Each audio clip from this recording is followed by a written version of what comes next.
Kalau misalnya kita bandingkan dengan daging sapi gitu misalnya. Daging sapi kan orang anggap itu wah sangat bergizi, sangat layak untuk diperjuangkan supaya kita bisa membelinya gitu kan.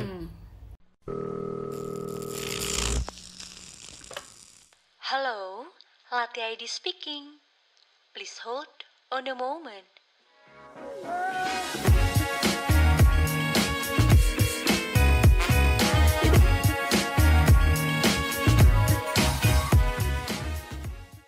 Halo listeners, welcome to Latte ID Speaking with me, Dinda, yang akan jadi host podcast kalian pada kali ini. Nah, kalian tahu gak sih, ada makanan khas Indonesia yang lagi goes internasional. Makanannya itu murah, gampang banget ditemuin di mana-mana, dan yang penting makanan ini tuh sehat banget. Tapi sayangnya orang Indonesia masih belum terlalu sadar nih kalau misalkan makanan ini tuh sehat banget. Yap, bener banget. Kita akan ngomongin tentang tempe. Nah, cocok banget dibuat kalian yang mau ngubah pola hidup kalian untuk jadi lebih sehat. Atau kalian mungkin bisa ikutin campaign dari si NGO yang akan kita undang ini. Nah, langsung aja kali ya kita undang Kak Ando dari Tempe Movement. Halo Kak Ando. Halo Mbak Dinda, apa kabar? Halo, kabar baik Kak. Kak Ando apa kabar? Baik banget nih. Makasih banget sudah diundang ke Latte ID sebelumnya. Ya, makasih banyak juga loh Kak mau udah bersedia jadi speaker di Latte ID Speaking ini. Oke, berarti Kakak lagi di Indo nih ya, lagi nggak ngurus-ngurus project di luar negeri karena pandemi kali ya Kak? Betul sekali, di Indonesia dulu. Iya.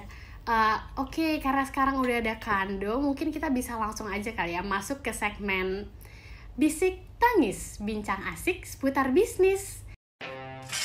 Bisik Tangis, bincang asik seputar bisnis. Nah, jadi di segmen ini aku akan ngasih beberapa pertanyaan seputar bisnis dan mungkin kakak bisa ngejawab gitu beberapa pertanyaan yang akan aku berikan. Oke. Jadi kan Tempe Movement ini adalah non-profit organization yang mengkampanyekan tempe dan gak cuma di Indonesia tapi secara internasional ya Kak. Dan menurut aku ini unik banget karena mungkin orang-orang itu bakal yang kayak meng-underestimate tempe nih, khususnya di Indonesia. Orang-orang bakal kayak cuma oh ya udah tempe. Kenapa kalau misalkan tempe? Padahal tempe itu gak sekedar tempe. Tempe itu kayak wow, ini tempe loh, kayak tempe tuh sehat banget dan harganya juga murah, terjangkau gitu kan. Dan mungkin kakak sebagai ahli di bidangnya bisa ngejelasin nih sebenarnya kandungan gizi dari si tempe sendiri ini tuh ada apa aja sih Kak? Oke, nah ini yang saya akan jelaskan itu berdasarkan penelitian lebih dari 50 tahun yang saya rangkum saya julukinnya kitab tempe gitu ya. Wah, jadi ya, ini saya publikasi waktu kemarin ngambil doktoral di University of Massachusetts Amherst. Jadi merangkum lebih dari 50 tahun penelitian tempe di seluruh dunia. Oke, jadi banget. Kalau misalnya kita bandingkan dengan daging sapi gitu misalnya. Daging sapi kan orang anggap itu wah sangat bergizi, sangat layak untuk diperjuangkan supaya kita bisa membelinya gitu kan. Tapi kalau dilihat kadar protein tempe dan daging sapi itu sangat mirip, kualitasnya juga, jumlah energinya juga. Bahkan tempe itu lebih tinggi dari segi serat yang menyehatkan, lebih sering ada vitamin B12-nya yang orang bilang nggak ada di pangan nabati. Iya. Kemudian zat besinya juga nggak kalah, kemudian zinknya juga nggak kalah, dan tempe itu karena sebagai makanan nabati dia punya namanya zat bioaktif. Bioaktif ini memang hanya ada di bahan-bahan nabati, buah, sayur, yang bisa menurunkan resiko terkena penyakit-penyakit kronis, misalnya diabetes, kanker, obesitas, Alzheimer, dan lainnya. Jadi secara singkat itu kandungan nutrisi tempe. Oh, berarti memang lebih banyak kayak seratnya, B12-nya, terus zat besinya juga nggak kalah nih ya Kak. Makanya Betul. Itu mungkin menjadi salah satu alasan kakak akhirnya ngangkat tempe ini dan ngebentuk si Tempe Movement ya Kak. Nah, sebenarnya dulu ceritanya lebih personal sih. Waktu saya kuliah S1 itu di Universitas Atmajaya di Jakarta, saya sangat terobsesi sama bodybuilding. Oke, pokoknya saya mau otot sebesar-besarnya, lemak sesedikit-sedikitnya, saya mau six pack gitu ya. Tapi kan, saya cari nih, saya harus makan apa, makannya harus kayak apa. Suplemen, cobain lah susu, protein bodybuilding, mahal. Dan saya juga alergi ke susu. Terus daging, tiap hari kok enek ya. Telur, tiap hari kok enek ya. Susu juga saya alergi lagi. Nah, saya carilah literatur ilmiah, ternyata tempe itu yang tadi saya bilang, proteinnya tinggi dan sebagainya. Terus saya pikir, lah ini tempe hampir ada terus tiap hari di meja makan saya. Dan juga saya rasanya ringan gitu kalau makan tempe. Saya cobalah dan saya dokumentasikan progres bodybuildingnya gitu. Dan bener tuh bisa, six pack. Tapi teman-teman saya itu kurang percaya karena di pikiran mereka tempe itu kurang keren, bodybuilding itu keren, jadi nggak nyambung. Dari situlah saya gemes. Kalau saya mengedukasi banyak orang, sebenarnya kita bisa membantu orang itu supaya lebih sehat, lebih bugar, tapi dengan cara yang murah, ramah lingkungan, dan enak. Iya, Gitu. betul banget karena kalau yang kita lihat kan orang-orang kadang suka kalau misalkan untuk nge-bodybuilding itu biasanya identik sama harga gym yang mahal, terus habis itu catering makanan sehat yang per minggunya juga harganya lumayan pricey, dan tapi ternyata kita juga bisa nih kayak bikin sendiri buat harganya lebih murah, apalagi kalau misalkan untuk anak-anak kosan yang ya cocok lah gitu sama kantongnya anak kosan kan ya Kak. Bener banget. Nah, berarti ini tuh salah satu campaign ya Kak yang aku lihat dari Tempe Challenge ini untuk ngebentuk sebagai program dari si bodybuilding ini ya. Iya, untuk kebugaran. Iya, dan aku juga lihat beberapa campaign lainnya itu tuh ada campaign-campaign yang biasanya tuh ada workshop, terus ada seminar, dan ada juga kegiatan yang buat tempe. Nah ini aku kepo sih Kak sama pembuatan tempe ini mungkin, tapi karena lagi pandemi dilakuinnya secara online kali ya Kak, karena nggak bisa tatap muka juga kan ya? Iya betul, biasanya kita menghadiri ke acara-acara komunitas untuk yang bisa dibantu dalam hal pembuatan tempe. Misalnya dulu ibu saya, jadi saya mendirikan Tempe Movement ini bareng ibu saya, bareng kakek saya. Mereka semuanya ilmuwan pangan dan kita bergerak di bidang masing-masing. Misal dulu sebelum pandemi, ibu saya sering ke penjara seperti LP Cipinang, kemudian tempat rehabilitasi narkoba, di mana mereka bisa terbantu apabila kita ajari bikin tempe dalam hal memproduksi makanan sendiri dan jadi bisnis juga. Dan banyak juga anak putus sekolah, ibu-ibu yang belum punya pekerjaan. Jadi seperti itu hingga ke anak-anak muda untuk edukasi bahwa tempe itu keren. Iya. Nah, setelah pandemi, sekarang ini kita banyakkan lewat online gitu ya, lewat video caranya. Dan kemarin yang paling lucu adalah ada anak-anak TK di Bali.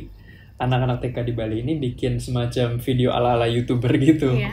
Semacam nunjukin cara bikin tempe. Jadi kayak, halo ada guys, di hari Instagram. ini. Itu lucu banget. Iya, lucu banget. Aku lihat di Instagramnya Tempe Movement ada videonya ya Kak. Iya, lucu banget. Iya, terus aku juga lihat ada beberapa postingan yang captionnya itu woman empowerment. Nah, itu berarti salah satu kegiatan yang tadi merupakan social campaign dari si Tempe Movement ini ya Kak? Iya, betul. Nah, untuk yang post terakhir itu kita baru mulai bekerja sama dengan pemerintah Kota Bogor untuk membina ibu-ibu yang memang sudah merupakan aktivis luar biasa dalam hal pengolahan sampah. Jadi misalnya mereka kan membuat namanya zero waste farming ya. Jadi nggak ada limbahnya, malah diolah dari limbah organik Kota Bogor. Itu dia buat nanam padi, untuk beternak ikan lele, telur puyuh, dan lain-lain, tapi belum ada tempe. Iya. Padahal kita ada koneksi dengan petani kedelai lokal. Kita juga bisa mengajarkan membuat tempe dari kacang lain. Mereka bisa tanam kacang tanah, itu bisa dibuat tempe juga. Jadi itu baru mulai. Oke, berarti emang nggak dari si kacang kedelai aja, bisa dari kacang-kacangan yang lain juga. Karena aku lihat juga beberapa ada yang dari edamame, terus ada juga yang dari soybean gitu ya Kak. Dan warnanya aku juga, kayak biasanya aku ngeliat tempe tuh warnanya tuh kayak cuma putih gitu. Terus pas aku lihat ternyata ada juga nih warna tempe yang warnanya hijau, terus ada juga yang warnanya hitam gitu. Aku kira malah itu bukan edamame, aku kira karena banyak banget nih varian-varian dari menu varian yang diciptain dari si Tempe Movement ini, aku kira itu tempe rasa matcha ya Kak. Tempe matcha bisa juga tuh. Ya karena aku juga lihat nih ada menu-menu di Instagram Tempe Movement, ada cheesecake tempe, ada makarun tempe, ada gelato tempe. Jujur aku kaget banget sih, kayak gak kepikiran kalau tempe itu bisa jadi dessert gitu. Dan aku kepo juga rasanya tuh gimana sih Kak? Iya, jadi memang tempe itu rasanya bisa kemana-mana ya. Kan cenderung kalau tempe yang fermentasinya normal, rasanya netral ya. Iya. Kalau di resep-resep Indonesia kita bumbuinnya yang kenceng, jadi dia bisa kemana-mana. Kecuali kalau tempe yang udah semangit atau bosok itu kan ada resep sendiri. Jadi karena dia netral, dia bisa kemana-mana. Misalnya jadi dessert, itu yang ditonjolkan adalah rasa nati atau kekacangannya tempe gitu. Jadinya tempe itu sangat fleksibel, tinggal kita merubah paradigma aja bahwa tempe itu harus selalu diapain gitu. Oh iya, karena kayak aku sih, paradigma aku tuh tempe cuma makanan gurih, makanan asin, dan ternyata bisa juga ke makanan manis ya. Iya, dan minuman juga bisa. Oh iya, aku Susu juga lihat tempe. juga. Iya. Tapi kalau banyak banget kan varian-varian menu yang di-share juga di Tempe Movement. Nah, ini tuh menu-menu yang dibuat ini dijadiin sebuah kompetisi atau sebuah kerjasama gitu Kak sama brand-brand lain? Nah, dua-duanya sebenarnya. Tapi Tempe Movement ini berkomitmen bahwa kita non-partisan gitu. Kita selalu non-profit, kita selalu netral. Kita pernah menjadikan kompetisi waktu tahun lalu. Hari Tempe Sedunia itu kan 6 Juni ya. Iya. Kita bikin lomba hidangan tempe.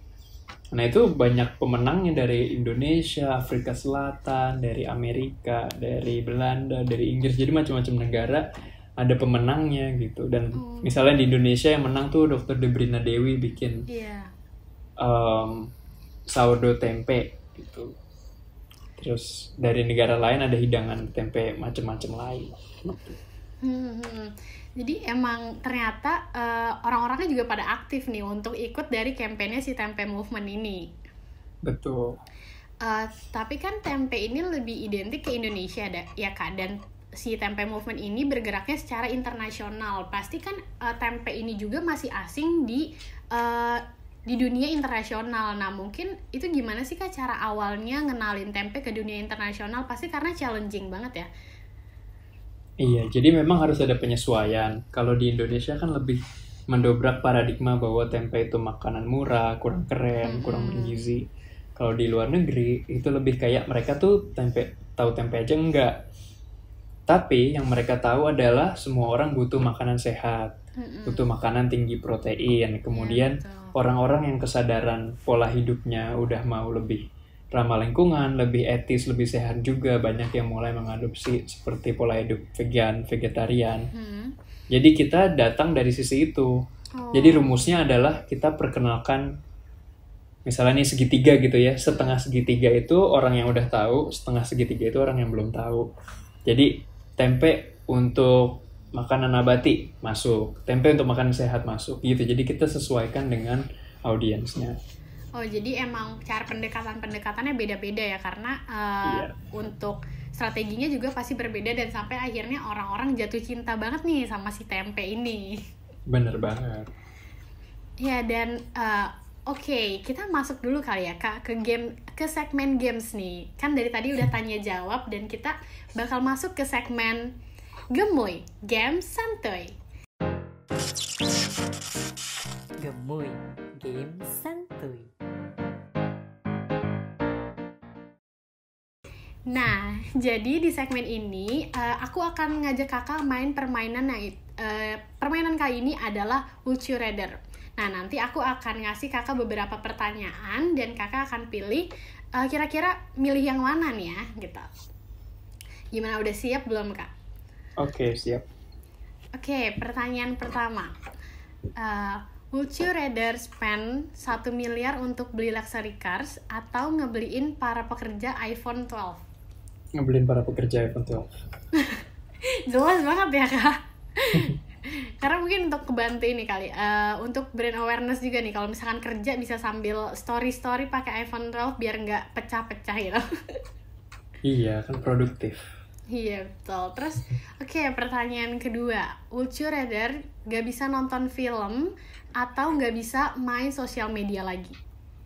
Gak bisa nonton film. karena sosial media kepake untuk tempe movement dalam Betul ngelakuin sekali. kegiatan-kegiatan ya Kak. Iya. Jadi nggak mungkin ditinggalin nih sosial medianya. Oke, yang ketiga, would you rather nggak makan Indomie 1 tahun atau nggak pesen makanan online setahun? Gak makan Indomie 1 tahun. Karena kakak hidup sehat. Ya kadang-kadang harus makan juga sih. Cuman kayak pesen makanan bisa mengeksplorasi makanan macam-macam. Iya bener sih. Karena kalau makan Indomie mulu juga kan nggak sehat. Oke, pertanyaan keempat. Would you rather nggak pakai sampo seumur hidup atau nggak pakai pasta gigi seumur hidup? Gak pakai shampoo seumur hidup. Kenapa tuh Kak? Bukannya kalau misalkan tapi kan kalau misalkan kita nggak sikat gigi, kita nggak bisa sikat gigi pakai sabun gitu atau apa. Tapi kalau sampoan kita bisa pakai sabun. Udah pernah belum sikat gigi pakai sabun? Gak enak banget. Iya nggak enak. Kalau aku mah misalnya nih rambutnya gak enak botakin aja. Tapi kalau giginya busuk kan gak bisa dicabutin. Oh iya benar juga sih Kak. Karena gigi harus ada, kalau nggak bisa makan Iya. kita. Oke, pertanyaan selanjutnya. Would you rather jadi Tom Cruise di Mission Impossible atau jadi James Bond? Aku kurang tahu 2 film itu tapi Tom Cruise aja deh. Oke, jadi Tom Cruise aja. Dan pertanyaan selanjutnya, would you rather punya peliharaan panda atau tiger? Aku nggak pengen melihara sebenarnya, tapi kalau petting doang sih panda. Panda lebih gemes kali ya Kak. Iya. Dan would you rather bisa ngendaliin api atau air? Air. Air, kenapa air Kak? Karena kalau Karena api karena air ada di mana-mana. Kalau api harus diciptakan melalui reaksi kimia. Oke. Would you rather bisa nongkrong sama temen tapi nggak bisa traveling, atau bisa traveling tapi nggak bisa nongkrong sama temen? Pilih bisa nongkrong sama teman. Kenapa nggak pilih traveling nih Kak? Biasanya orang-orang bakal lebih pilih kayak ya udah Oh, yang ya? penting traveling tapi nggak nongkrong sama temen gitu. Aku udah puas banget solo traveling, tapi yang lebih penting adalah travel sama siapa dan ketemu siapa. Asli. Oh iya bener sih Kak, kayak nggak penting di mananya, yang penting sama siapanya kali ya. Iya betul. Oke, would you rather date your best friend atau orang yang bener-bener kakak nggak tahu? Date best friend. Oke, best friend. Karena teman tapi menikah kali ya. Iya, kan harus bisa nyambung dulu. Ah iya bener. Karena kalau udah tua kita cuma bisa ngobrol. Betul sekali. Would you rather gak bisa masak atau gak bisa main musik? Gak bisa masak. Kenapa tuh Kak? Nanti Karena bisa saya suka GoFood banget ya? musik. Musik cita-cita pertama saya. Iya, aku Jadi- lihat Kakak punya Spotify untuk musik Kakak sendiri. Iya, silakan cek di Driando di Spotify. Terima kasih. Listeners bisa cek di Spotify-nya Kak Ando. Oke, pertanyaan terakhir nih Kak. Would you rather bau badan atau bau mulut? Saya bau badan sih. Bau badan, kenapa nggak bau mulut Kak? Kalau bau mulut kan sekarang pakai masker. Oh, kan nanti pandemi usai.